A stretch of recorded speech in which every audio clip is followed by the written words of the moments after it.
Since we're talking about belonging this week, I thought it would be fun to share a couple of books for kids, the kids in your life, about belonging. So these are just two that I have on hand that I thought I would share. One is called The Day You Begin, and it begins, "There will be times when you walk into a room and no one there is quite like you.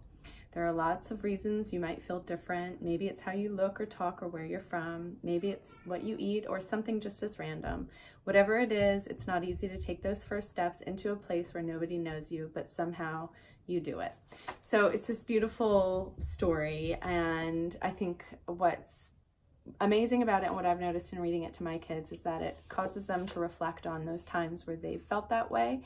Maybe that they didn't belong or that they felt like they were the odd one out, and also then gives them compassion for how other people might feel when they're in that situation. So that's a really beautiful one. The other one we've lost the dust jacket for, but it's called All Are Welcome. And it's just a beautiful book that is about celebrating diversity. So all different kinds of people with different heritages, with different kinds of families and different abilities. And it's just, yeah, it's really beautiful and simple. So those are two books that if you want to talk to belonging and teach your kids about inclusivity and also give them the tools to be compassionate to other people when they may not feel that they're fitting in, those are two great books. So The Day You Begin is by Jacqueline Woodson, and illustrated by Rafael Lopez.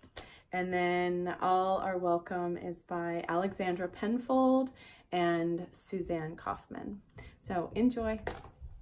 Also wanted to add one more, which is just, have you filled a bucket today? So this isn't so much about belonging and inclusivity, but it's it talks about how we fill each other's buckets up and how we can also take from each other's buckets. So it encourages positive behavior by using this idea of the invisible bucket to show kids how the way that they're relating to people in their lives can have an impact on the way those people feel and vice versa. So it's just a beautiful little book that my kids love reading, and it just breaks it down into this really simple concept. And now my kids will actually say like, "Oh, he emptied out my bucket," or "You really filled my bucket up." And it's a great way to be able to talk about that feeling and that power that we have. So that one is by Carol McLeod and illustrated by David Messing.